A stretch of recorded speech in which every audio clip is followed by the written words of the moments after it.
Hi friends, மாடி தோட்டத்தில் இந்த பிங்க் கலர் ஃபால்சன் செடி என்கிட்ட இல்லாமல் ஆயிடுச்சுங்க. கொஞ்ச நாளில் பார்த்தா எங்கே பார்த்தாலும் ரெட் கலர் ஃபால்சன் தான் பூ பூத்துக்கிட்டு இருக்கு. இந்த பிங்க் கலர் பூக்கவே இல்லை. என்னடா இந்த விதையை நான் எடுக்காமல் விட்டுட்டேனோன்னு சொல்லிட்டு எனக்கு மனசில் ரொம்ப ஃபீலாக இருந்துச்சு.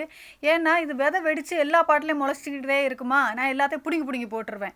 அப்படி பிடுங்கி போட்டையில் போயிருச்சோன்னு நினச்சிக்கிட்டு இருந்தேன். ஆனால் இப்போ எனக்கு அந்த பதட்டம் வந்ததுனால எல்லா பாட்டில் நிற்கிற செடிகளை எதையும் பிடுங்கலை. முளைச்சி வந்ததெல்லாம் அப்படியே விட்டுட்டேன். எந்த செடியாவது பிங்க் கலரில் பூக்குதா இல்லையான்னு பார்க்குறதுக்கு வேண்டி. ஆனால் பூத்துட்டாங்க. மனசுக்கு ரொம்ப சந்தோஷம். நீ விதையெல்லாம் சேர்த்து வைக்கணும்.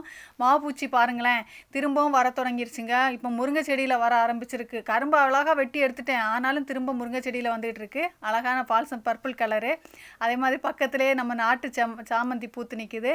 நிறைய நாள் விட்டு எல்லோ அரளி பூத்துருக்காங்கங்க. வெட்டி விட்டேன், அதுக்கப்புறம் பூக்க தொடங்கியிருக்கு. அதே மாதிரி இந்த கலர், இந்த பூ எனக்கு பேர் தெரியாது, நிறைய செடியோட பேர் தெரியாது. ஆனால் அதோட அழகை பார்த்துக்கிட்டு நான் வளர்த்துவேங்க. இந்த வீடியோ பிடிச்சா லைக் பண்ணுங்கள், சப்ஸ்கிரைப் பண்ணுங்கள்.